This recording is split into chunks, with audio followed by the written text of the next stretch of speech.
ನಮಸ್ಕಾರ. ಮುಖ್ಯಾಂಶಗಳು. ದೇಶದ ಹಲವು ಭಾಗಗಳಲ್ಲಿ ಪ್ಲವ ಸಂವತ್ಸರದ ಚಾಂದ್ರಮಾನ ಯುಗಾದಿ, ರಾಷ್ಟ್ರಪತಿ ಪ್ರಧಾನಿ ಸೇರಿ ಗಣ್ಯರಿಂದ ಶುಭ ಕೋರಿಕೆ. ಪ್ರತಿಷ್ಠಿತ ರೈಸೀನಾ ಸಂವಾದಕ್ಕೆ ಇಂದು ಪ್ರಧಾನಿ ನರೇಂದ್ರ ಮೋದಿ ಚಾಲನೆ, ಬಹುಪಕ್ಷೀಯತೆ, ವಿಶ್ವಸಂಸ್ಥೆ ಪುನರ್ರಚನೆ ಸೇರಿ ವಿವಿಧ ವಿಷಯಗಳ ಕುರಿತು ಚರ್ಚೆ. ದೆಹಲಿಯಲ್ಲಿಂದು ಫ್ರಾನ್ಸ್ನ ವಿದೇಶಾಂಗ ವ್ಯವಹಾರಗಳ ಸಚಿವರೊಂದಿಗೆ ಡಾ ಜೈಶಂಕರ್ ದ್ವಿಪಕ್ಷೀಯ ಮಟ್ಟದ ಮಾತುಕತೆ.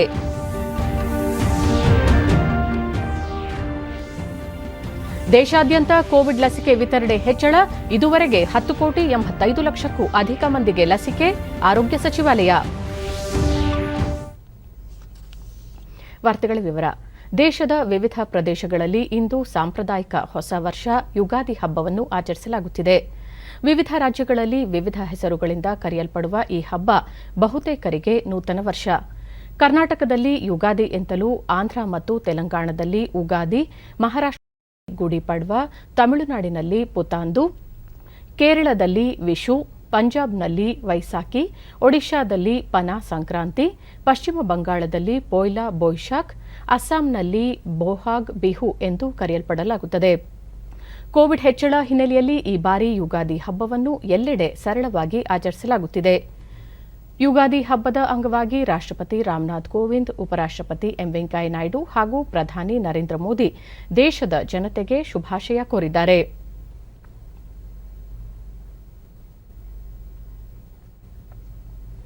ರಾಮನಾಥ್ ಕೋವಿಂದ್ ಹೊಸ ವರ್ಷದ ಆರಂಭವನ್ನು ಸೂಚಿಸುವ ಈ ಹಬ್ಬವನ್ನು ದೇಶಾದ್ಯಂತ ವಿವಿಧ ರೀತಿಯಲ್ಲಿ ಆಚರಿಸಲಾಗುತ್ತದೆ. ಇದು ವೈವಿಧ್ಯತೆಯ, ಏಕತೆಯ ಸಂಕೇತವಾಗಿದೆ. ಜೊತೆಗೆ ಇದು ನಮ್ಮ ದೇಶದ ಶ್ರೀಮಂತ ಸಂಸ್ಕೃತಿಯನ್ನು ಬಿಂಬಿಸುತ್ತದೆ ಎಂದು ಹೇಳಿದ್ದಾರೆ. ವೆಂಕಯ್ಯ ನಾಯ್ಡು ಈ ಹಬ್ಬ ದೇಶದಲ್ಲಿ ಶಾಂತಿ, ಸಾಮರಸ್ಯ, ಸಮೃದ್ಧಿ ಮತ್ತು ಸಂತಸವನ್ನು ತರಲಿ ಎಂದು ಹಾರೈಸಿದ್ದಾರೆ. ಪ್ರಧಾನಿ ನರೇಂದ್ರ ಮೋದಿ, ದೇಶಾದ್ಯಂತ ವಿವಿಧ ಹೆಸರುಗಳಲ್ಲಿ ಚೈತ್ರ ಶುಕ್ಲಾದಿಯನ್ನು ಆಚರಿಸಲಾಗುತ್ತಿದೆ. ಈ ಹಬ್ಬವು ಪ್ರತಿಯೊಬ್ಬರ ಬಾಳಿನಲ್ಲಿ ಸಂತಸ ಮತ್ತು ಆನಂದವನ್ನು ತರಲಿ ಎಂದು ಆಶಿಸುತ್ತೇನೆ ಎಂದಿದ್ದಾರೆ. ಇಂದು ವಸಂತ ಋತುವಿನ ಆರಂಭ. ಚೈತ್ರ ಶುಕ್ಲ ಪಾಡ್ಯದ ದಿನವನ್ನು ಚಾಂದ್ರಮಾನ ಯುಗಾದಿಯಾಗಿ ಆಚರಿಸಲಾಗುತ್ತದೆ. ಪಂಚಾಂಗದ ಪ್ರಕಾರ ಹಿಂದೂಗಳ ಪಾಲಿನ ಹೊಸ ವರ್ಷದ ಆರಂಭದ ದಿನ.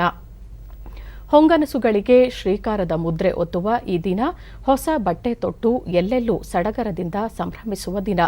ಪ್ರಕೃತಿಯಲ್ಲಿನ ಬದಲಾವಣೆಯ ಸಂಕೇತವೇ ಯುಗಾದಿಯ ವಿಶೇಷ.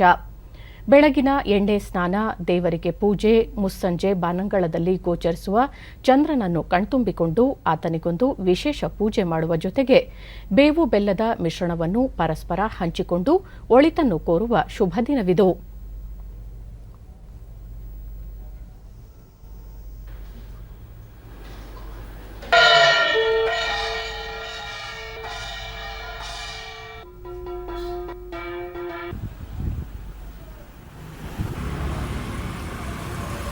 तत्रैव अद्य पंजाबे वैशाखी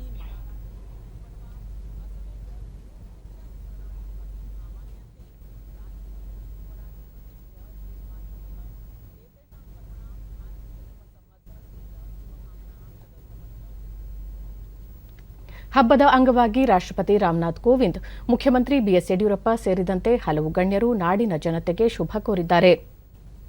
ರಾಮನಾಥ್ ಕೋವಿಂದ್ ಯುಗಾದಿ ಹಬ್ಬದ ಈ ಸಂದರ್ಭದಲ್ಲಿ ಕರ್ನಾಟಕದ ನಮ್ಮ ಸಹೋದರ ಸಹೋದರಿಯರಿಗೆ ಹಾಗೂ ವಿಶ್ವದೆಲ್ಲೆಡೆ ಇರುವ ಕನ್ನಡಿಗರಿಗೆ ಶುಭಾಶಯಗಳು ಮತ್ತು ಶುಭ ಹಾರೈಕೆಗಳು.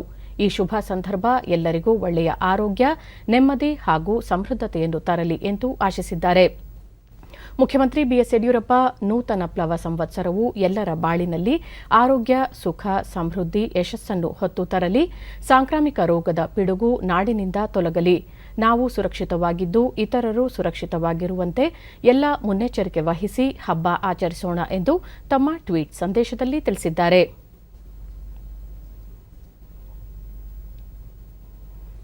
ಸಂಸದ ಪ್ರಹ್ಲಾದ್ ಜೋಶಿ, ಹೊಸ ವರ್ಷದ ಪ್ಲವನಾಮ ಸಂವತ್ಸರ ನಿಮಗೆ ಹಾಗೂ ನಿಮ್ಮ ಕುಟುಂಬದವರಿಗೆ ಆರೋಗ್ಯ, ಸಂಭ್ರಮ, ಸಮೃದ್ಧಿ ಹಾಗೂ ಯಶಸ್ಸು ತರಲಿ. ಹಾಗೆಯೇ ಸಕಲ ಶಕ್ತಿ, ಸಾಮರ್ಥ್ಯವನ್ನು ಕರುಣಿಸಲಿ ಎಂದು ಆಶಿಸುತ್ತೇನೆ ಎಂದಿದ್ದಾರೆ.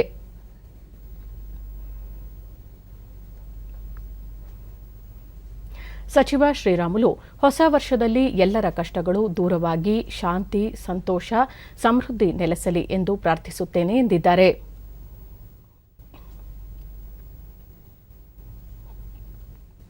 ಪ್ರಧಾನಿ ನರೇಂದ್ರ ಮೋದಿಯವರಿಂದು ರೈಸೀನಾ ಸಂವಾದದ 6ನೇ ಆವೃತ್ತಿಯನ್ನು ಉದ್ಘಾಟಿಸಲಿದ್ದಾರೆ. ರಾಂಡಾ ಅಧ್ಯಕ್ಷ ಪಾಲ್ ಕಗಮೆ ಮತ್ತು ಡೆನ್ಮಾರ್ಕ್ ಪ್ರಧಾನಿ ಮೆಟ್ಟೆ ಫ್ರೆಡ್ರಿಕ್ಸನ್ ಸಂವಾದದಲ್ಲಿ ಮುಖ್ಯ ಅತಿಥಿಗಳಾಗಿ ಪಾಲ್ಗೊಳ್ಳಲಿದ್ದಾರೆ. ಇಂದಿನಿಂದ ಇದೇ 16ರವರೆಗೆ ವರ್ಚುವಲ್ ಮೂಲಕ ಈ ಸಂವಾದ ನಡೆಯಲಿದೆ. 2016ರಿಂದ ವಾರ್ಷಿಕವಾಗಿ ಭಾರತದ ನೇತೃತ್ವದಲ್ಲಿ ಈ ಸಂವಾದವನ್ನು ಆಯೋಜಿಸಲಾಗುತ್ತಿದೆ. ವಿದೇಶಾಂಗ ವ್ಯವಹಾರಗಳ ಸಚಿವಾಲಯ ಮತ್ತು ವೀಕ್ಷಕ ಸಂಶೋಧನಾ ಪ್ರತಿಷ್ಠಾನ ವತಿಯಿಂದ ಜಂಟಿಯಾಗಿ ಈ ಸಂವಾದ ಆಯೋಜನೆಗೊಂಡಿದ್ದು, ಆಸ್ಟ್ರೇಲಿಯಾ ಪ್ರಧಾನಿ ಸ್ಕಾಟ್ ಮಾರಿಸನ್ ಸಹ ಈ ಸಂವಾದದಲ್ಲಿ ಪಾಲ್ಗೊಳ್ಳಲಿದ್ದಾರೆ. 4 ದಿನಗಳ ಈ ಸಂವಾದದಲ್ಲಿ ಬಹುಪಕ್ಷೀಯತೆ, ವಿಶ್ವಸಂಸ್ಥೆಯ ಪುನರ್ರಚನೆ, ಸರಬರಾಜು ಸರಪಳಿಗಳ ಸುರಕ್ಷತೆಗೊಳಿಸುವುದು ಮತ್ತು ವೈವಿಧ್ಯಗೊಳಿಸುವುದು ಸೇರಿದಂತೆ ವಿವಿಧ ವಿಷಯಗಳ ಕುರಿತು ವಿಸ್ತೃತ ಚರ್ಚೆ ನಡೆಯಲಿದೆ. ಸಂವಾದದಲ್ಲಿ 50 ದೇಶಗಳ 150 ಪ್ರತಿನಿಧಿಗಳು ಭಾಗವಹಿಸಲಿದ್ದಾರೆ.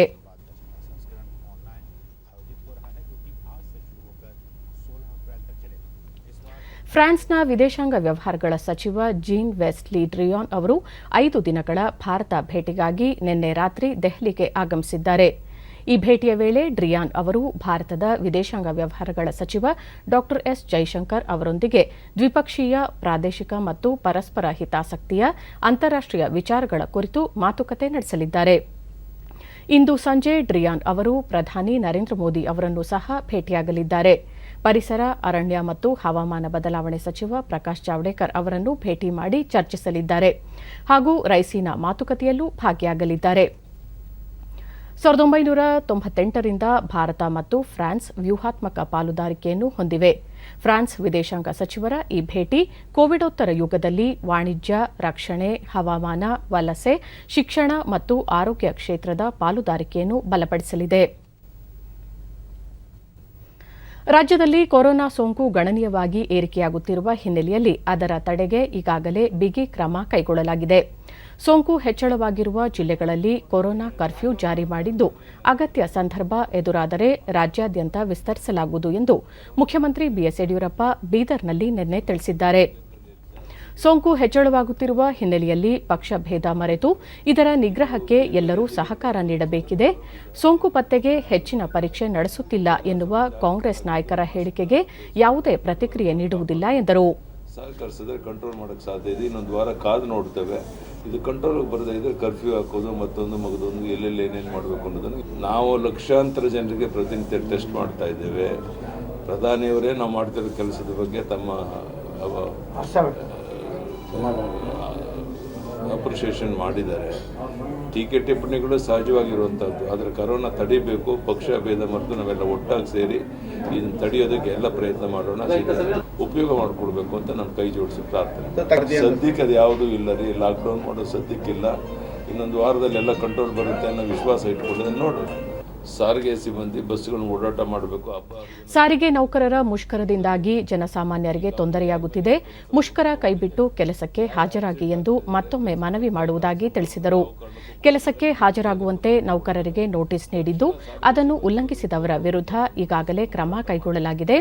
ಕೊರೋನಾ ಸಂಕಷ್ಟದ ಸಮಯದಲ್ಲೂ ನೌಕರರಿಗೆ ವೇತನ ಪಾವತಿಸಲು ಸರ್ಕಾರ 2,300 ಕೋಟಿ ರೂಪಾಯಿ ನೀಡಿದೆ. ಹೀಗಿದ್ದರೂ ನೌಕರರು ಕ್ಲಿಷ್ಟಕರ ಮನೋಭಾವ ತೋರುವುದು ಸರಿಯಲ್ಲ ಎಂದರು. ರಾಜ್ಯದಲ್ಲಿ ನಡೆಯುತ್ತಿರುವ 2 ವಿಧಾನಸಭೆ ಮತ್ತು 1 ಲೋಕಸಭೆ ಉಪಚುನಾವಣೆಯಲ್ಲಿ ಬಿಜೆಪಿ ಅಭ್ಯರ್ಥಿಗಳು ಗೆಲುವು ಸಾಧಿಸಲಿದ್ದಾರೆ ಎಂದು ವಿಶ್ವಾಸ ವ್ಯಕ್ತಪಡಿಸಿದರು.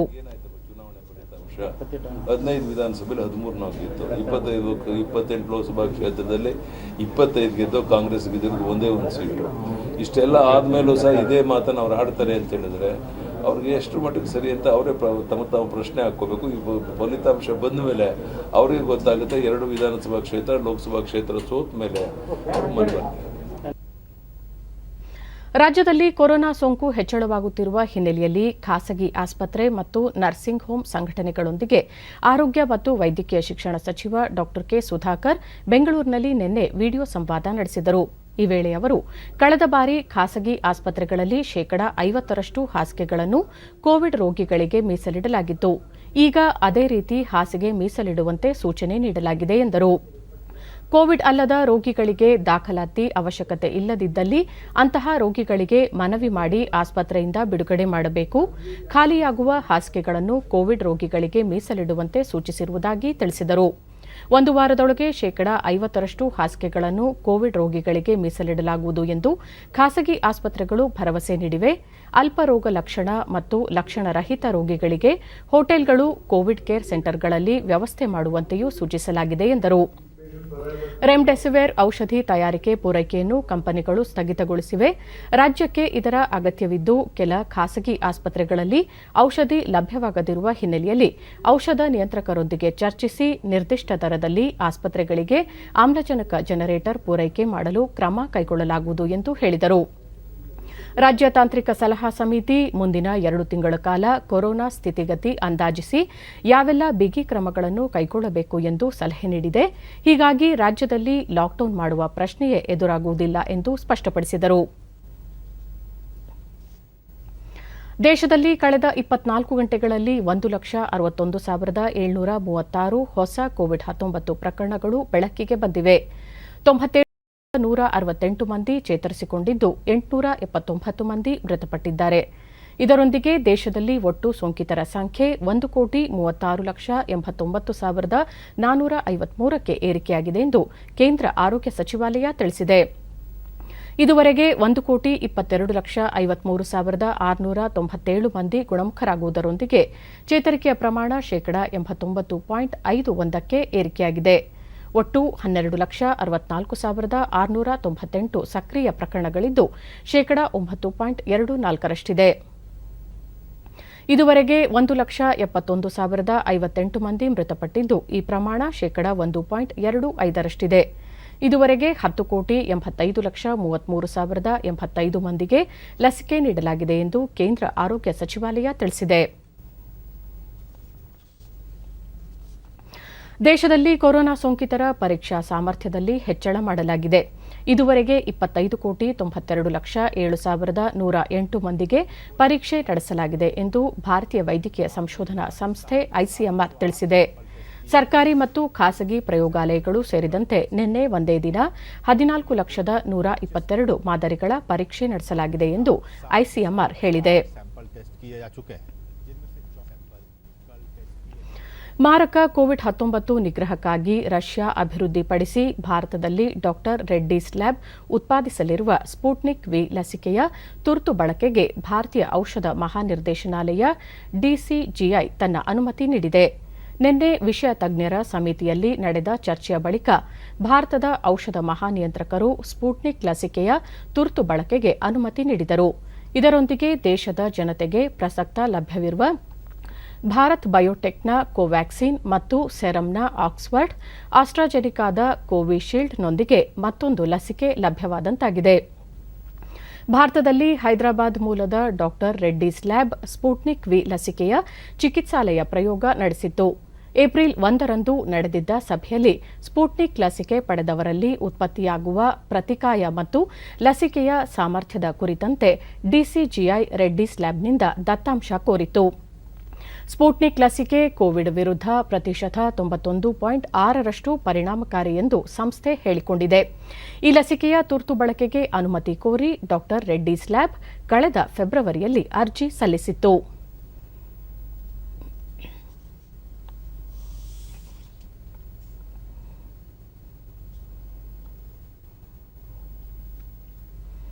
ರಾಷ್ಟ್ರಪತಿ ರಾಮನಾಥ್ ಕೋವಿಂದ್ ಅವರು ಹಿರಿಯ ಚುನಾವಣಾ ಆಯುಕ್ತ ಸುಶೀಲ್ ಚಂದ್ರ ಅವರನ್ನು ದೇಶದ ಮುಖ್ಯ ಚುನಾವಣಾ ಆಯುಕ್ತರನ್ನಾಗಿ ನೇಮಕ ಮಾಡಿದ್ದಾರೆ. ಸುಶೀಲ್ ಚಂದ್ರ ಅವರು ಇಂದು ಅಧಿಕಾರ ವಹಿಸಿಕೊಳ್ಳಲಿದ್ದಾರೆ. ಇದುವರೆಗೂ ಮುಖ್ಯ ಚುನಾವಣಾ ಆಯುಕ್ತರಾಗಿದ್ದ ಸುನೀಲ್ ಅರೋರಾ ಅವರ ಅಧಿಕಾರಾವಧಿ ನಿನ್ನೆಗೆ ಪೂರ್ಣಗೊಂಡಿದ್ದು, ಸುಶೀಲ್ ಚಂದ್ರ ಅವರು ಚುನಾವಣಾ ಆಯೋಗದ ಆಯುಕ್ತರಾಗಿ ನೇಮಕಗೊಳ್ಳುವ ಮುನ್ನ ಕೇಂದ್ರೀಯ ನೇರ ತೆರಿಗೆಗಳ ಮಂಡಳಿ ಮುಖ್ಯಸ್ಥರಾಗಿ ಕಾರ್ಯನಿರ್ವಹಿಸಿದ್ದಾರೆ.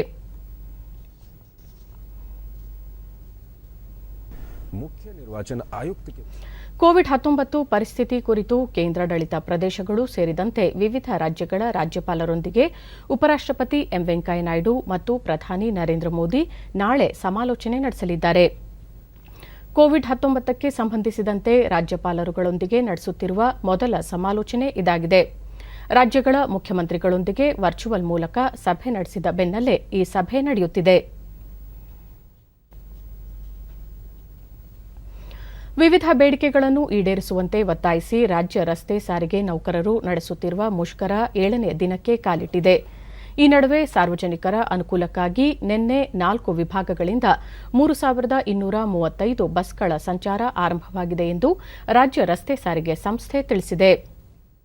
ಈ ಪೈಕಿ ಕೆಎಸ್ಆರ್ಟಿಸಿಯ 1,588, ಬಿಎಂಟಿಸಿಯ 452, ಈಶಾನ್ಯ ರಾಜ್ಯ ರಸ್ತೆ ಸಾರಿಗೆ ಸಂಸ್ಥೆಯ 700 ಮತ್ತು ವಾಯವ್ಯ ರಸ್ತೆ ಸಾರಿಗೆ ಸಂಸ್ಥೆಯ 495 ಸಾರಿಗೆ ಬಸ್ಗಳು ಸಂಚರಿಸಿವೆ ಎಂದು ತಿಳಿಸಿದೆ. ಈ ನಡುವೆ ಪ್ರಯಾಣಿಕರಿಗೆ ಅನಾನುಕೂಲವಾಗದಂತೆ ಸರ್ಕಾರ ಖಾಸಗಿ ಬಸ್ ಸೇವೆಗಳನ್ನು ಬಳಸಿಕೊಂಡಿದೆ.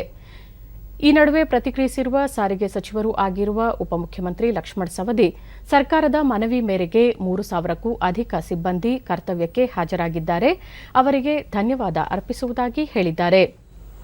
ಸಾರ್ವಜನಿಕರ ಹಿತದೃಷ್ಟಿಯಿಂದ ರಾಜ್ಯದ ಹಲವು ಭಾಗಗಳಲ್ಲಿ ಕರ್ತವ್ಯಕ್ಕೆ ಹಾಜರಾಗಿರುವ ನೌಕರರನ್ನು ತಡೆಗಟ್ಟುವ ಮತ್ತು ಅವರ ಮೇಲೆ ಹಲ್ಲೆ ನಡೆಸುವುದಕ್ಕೆ ಕೆಲವರು ಮುಂದಾಗಿದ್ದು, ಅಂಥವರ ವಿರುದ್ಧ ಕಾನೂನು ಕ್ರಮ ಕೈಗೊಳ್ಳಲಾಗುತ್ತದೆ ಎಂದು ತಿಳಿಸಿದ್ದಾರೆ.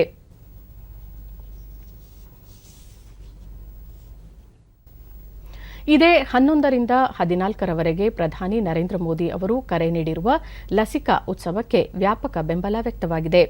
ವಿಶೇಷ ಲಸಿಕಾ ಅಭಿಯಾನದ 2ನೆಯ ದಿನವಾದ ನಿನ್ನೆ ರಾಷ್ಟ್ರವ್ಯಾಪಿ ರಾತ್ರಿ 8 ಗಂಟೆಯವರೆಗೆ 37 ಲಕ್ಷ ಮಂದಿಗೆ ಲಸಿಕೆ ನೀಡಲಾಗಿದೆ.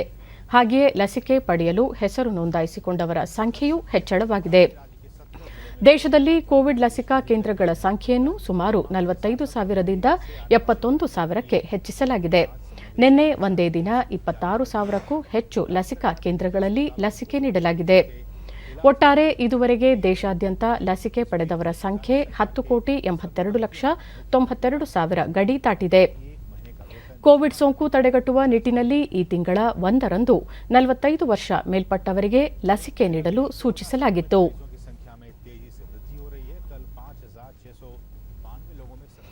ಪಂಜಾಬ್ನ ಅಮೃತ್ಸರ್ನಲ್ಲಿ ನಡೆದ ಭೀಕರ ಜಲಿಯನ್ ವಾಲಾಬಾಗ್ ಹತ್ಯಾಕಾಂಡಕ್ಕೆ ಇಂದು 102 ವರ್ಷ.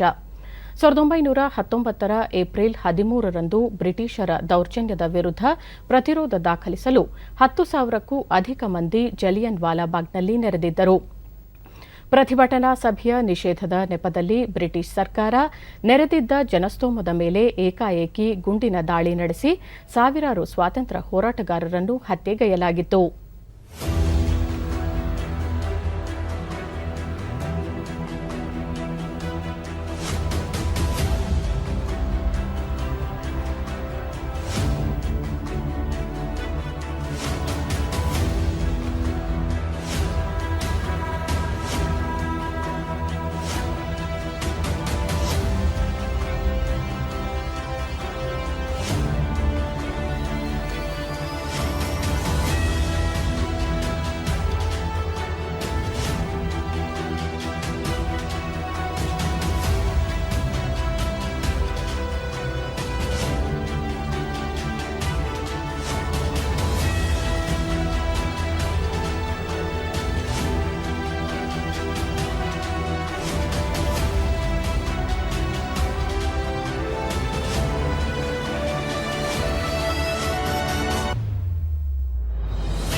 ಅಂದಿನ ಘಟನೆಯನ್ನು ಸ್ಮರಿಸಿರುವ ಪ್ರಧಾನಿ ನರೇಂದ್ರ ಮೋದಿ, ಹುತಾತ್ಮರ ಧೈರ್ಯ, ಶೌರ್ಯ, ತ್ಯಾಗ ಮತ್ತು ಬಲಿದಾನಗಳು ಪ್ರತಿಯೊಬ್ಬ ಭಾರತೀಯನಿಗೂ ಶಕ್ತಿ ತುಂಬುತ್ತದೆ.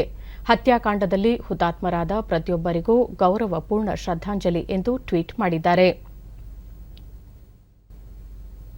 ಉಪರಾಷ್ಟ್ರಪತಿ ಎಂ ವೆಂಕಯ್ಯನಾಯ್ಡು 1919ರ ಏಪ್ರಿಲ್ 13ರಂದು ಜಲಿಯನ್ ವಾಲಾಬಾಗ್ನಲ್ಲಿ ಹುತಾತ್ಮರಾದ ಪ್ರತಿಯೊಬ್ಬರಿಗೂ ನನ್ನ ವಿನಮ್ರ ಗೌರವಗಳು.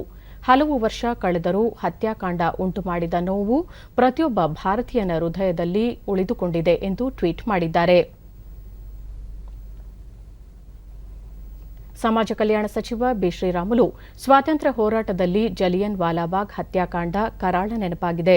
ಅಮೃತಸರದಲ್ಲಿ ಬ್ರಿಟಿಷರು ನಡೆಸಿದ ಗುಂಡಿನ ದಾಳಿಯಲ್ಲಿ ಹುತಾತ್ಮರಾದ ನೂರಾರು ಜನರನ್ನು ಸ್ಮರಿಸುವ ಇಂದಿನ ದಿನವನ್ನು ಜಲಿಯನ್ ವಾಲಾಬಾಗ್ ಹತ್ಯಾಕಾಂಡ ದಿನವಾಗಿ ಆಚರಿಸಲಾಗುತ್ತದೆ ಎಂದಿದ್ದಾರೆ. ಕೋವಿಡ್-19 ಪ್ರಕರಣಗಳು ಏರುತ್ತಿರುವ ಹಿನ್ನೆಲೆಯಲ್ಲಿ 2 ಗಂಟೆಗೂ ಕಡಿಮೆ ಅವಧಿಯ ಪ್ರಯಾಣ ನಡೆಸುವ ದೇಶೀಯ ವಿಮಾನಗಳಲ್ಲಿ ಇದೇ 15ರಿಂದ ಆಹಾರ ಸೇವೆಗೆ ನಿಷೇಧ ಹೇರಲಾಗಿದೆ ಎಂದು ನಾಗರಿಕ ವಿಮಾನಯಾನ ಸಚಿವಾಲಯ ತಿಳಿಸಿದೆ. ಇದೇ ವೇಳೆ 2 ಗಂಟೆಗಿಂತಲೂ ಹೆಚ್ಚಿನ ಅವಧಿಯ ಹಾರಾಟ ನಡೆಸುವ ವಿಮಾನಗಳಲ್ಲಿ ಪ್ಯಾಕ್ ಮಾಡಲ್ಪಟ್ಟ ಆಹಾರ ಹಾಗೂ ಪಾನೀಯಗಳನ್ನು ಒದಗಿಸುವುದಕ್ಕೆ ಅವಕಾಶವಿದೆ. ವಿಮಾನದಲ್ಲಿ ಒದಗಿಸುವ ಆಹಾರವನ್ನು ಪ್ರತ್ಯೇಕವಾಗಿ ನೀಡಬೇಕು ಎಂದು ಸಚಿವಾಲಯ ತಿಳಿಸಿದೆ.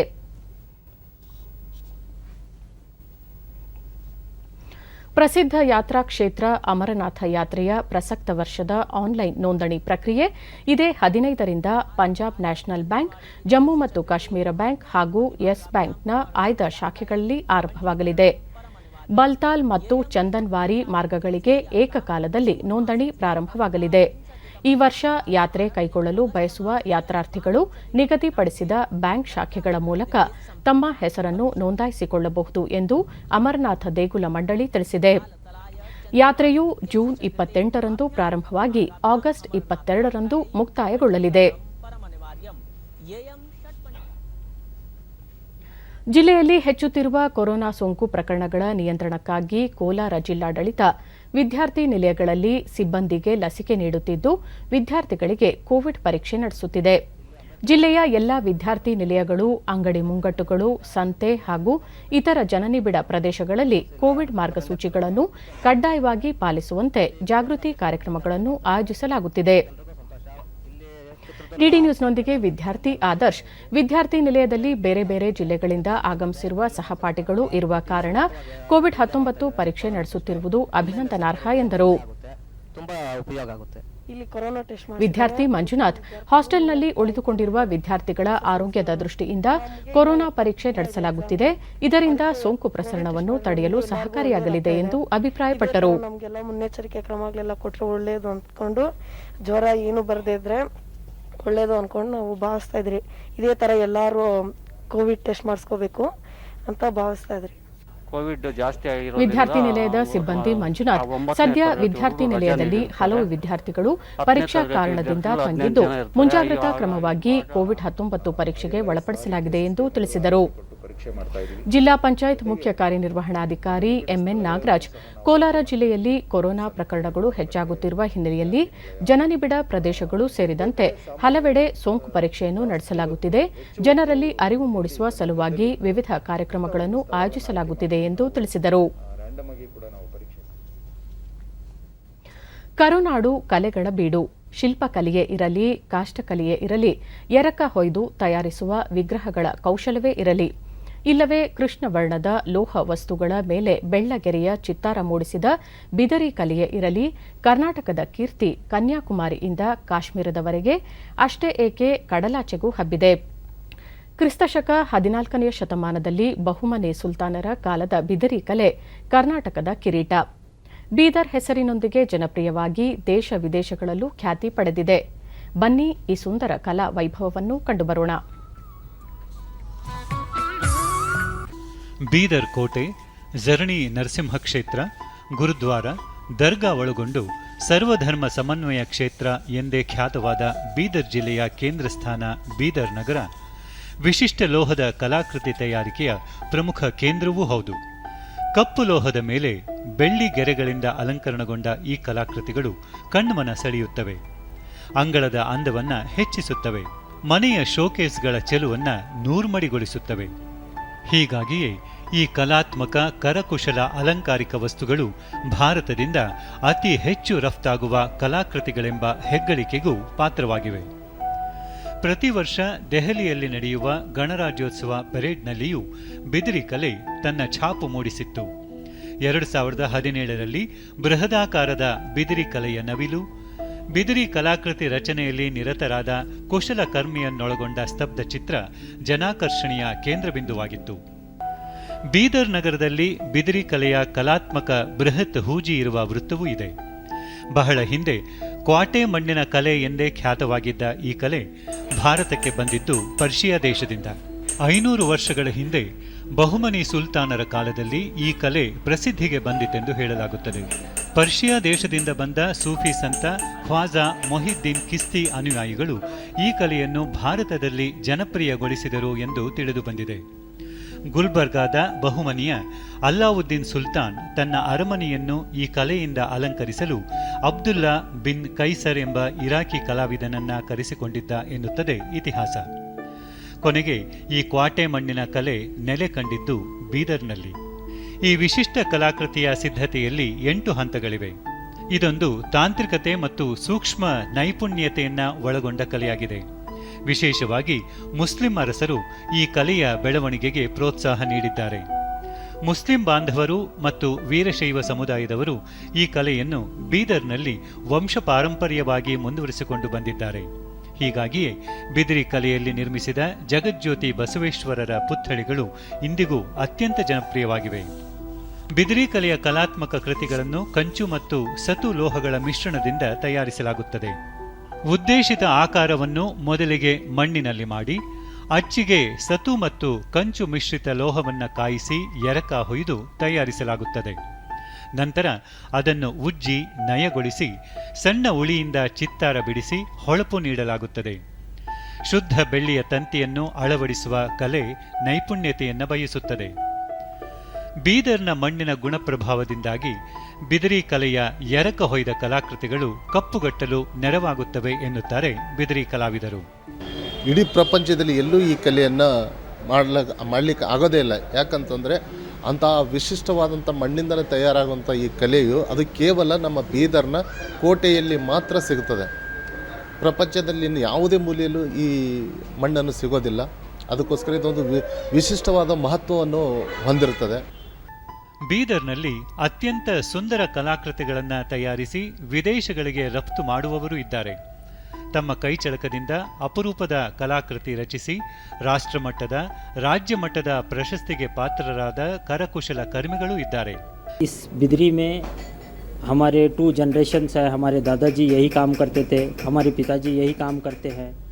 2 ತಲೆಮಾರುಗಳಿಂದ ಈ ಕುಶಲ ಕಲೆಯಲ್ಲಿ ನಾವು ತೊಡಗಿಕೊಂಡಿದ್ದೇವೆ. ಇದು ವಿಶ್ವದಲ್ಲಿಯೇ ಅನನ್ಯವಾದಂತಹ ಕಲೆ. ಈ ಕಲೆಯನ್ನ ಕೊನೆಯಲ್ಲಿ ಮತ್ತೊಮ್ಮೆ ಮುಖ್ಯಾಂಶಗಳು. ದೇಶದ ಹಲವು ಭಾಗಗಳಲ್ಲಿ ಪ್ಲವ ಸಂವತ್ಸರದ ಚಾಂದ್ರಮಾನ ಯುಗಾದಿ, ರಾಷ್ಟ್ರಪತಿ ಪ್ರಧಾನಿ ಸೇರಿ ಗಣ್ಯರಿಂದ ಶುಭ ಕೋರಿಕೆ. ಪ್ರತಿಷ್ಠಿತ ರೈಸೀನಾ ಸಂವಾದಕ್ಕೆ ಇಂದು ಪ್ರಧಾನಿ ನರೇಂದ್ರ ಮೋದಿ ಚಾಲನೆ. ಬಹುಪಕ್ಷೀಯತೆ, ವಿಶ್ವಸಂಸ್ಥೆ ಪುನರ್ರಚನೆ ಸೇರಿ ವಿವಿಧ ವಿಷಯಗಳ ಕುರಿತು ಚರ್ಚೆ. ದೆಹಲಿಯಲ್ಲಿಂದು ಫ್ರಾನ್ಸ್ನ ವಿದೇಶಾಂಗ ವ್ಯವಹಾರಗಳ ಸಚಿವರೊಂದಿಗೆ ಡಾ ಜೈಶಂಕರ್ ದ್ವಿಪಕ್ಷೀಯ ಮಟ್ಟದ ಮಾತುಕತೆ.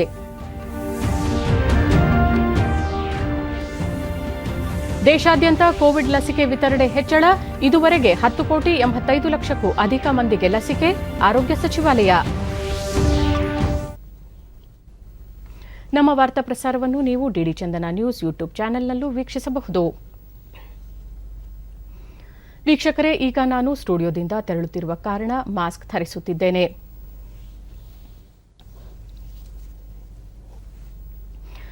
ನೀವು ಸಹ ಮನೆಯಿಂದ ಹೊರಹೋಗುವ ಮುನ್ನ ಸರಿಯಾದ ಕ್ರಮದಲ್ಲಿ ತಪ್ಪದೆ ಮಾಸ್ಕ್ ಧರಿಸಿ. ವ್ಯಕ್ತಿಗತ ಅಂತರ ಕಾಪಾಡಿಕೊಳ್ಳುವುದರೊಂದಿಗೆ ನೀವು ಸುರಕ್ಷಿತವಾಗಿರಿ, ನಿಮ್ಮವರನ್ನು ಸುರಕ್ಷಿತವಾಗಿರಿಸಿ. ನೈರ್ಮಲ್ಯಕ್ಕೆ ಆದ್ಯತೆ ನೀಡುವುದರ ಜೊತೆಗೆ ಸೋಂಕು ತಡೆಗೆ 45 ವರ್ಷ ಮೇಲ್ಪಟ್ಟ ಎಲ್ಲರೂ ಕೋವಿಡ್-19 ಲಸಿಕೆ ಪಡೆಯಿರಿ. ನಮ್ಮ ಮುಂದಿನ ವಾರ್ತಾ ಪ್ರಸಾರ ಮಧ್ಯಾಹ್ನ 1 ಗಂಟೆಗೆ. ನಮಸ್ಕಾರ.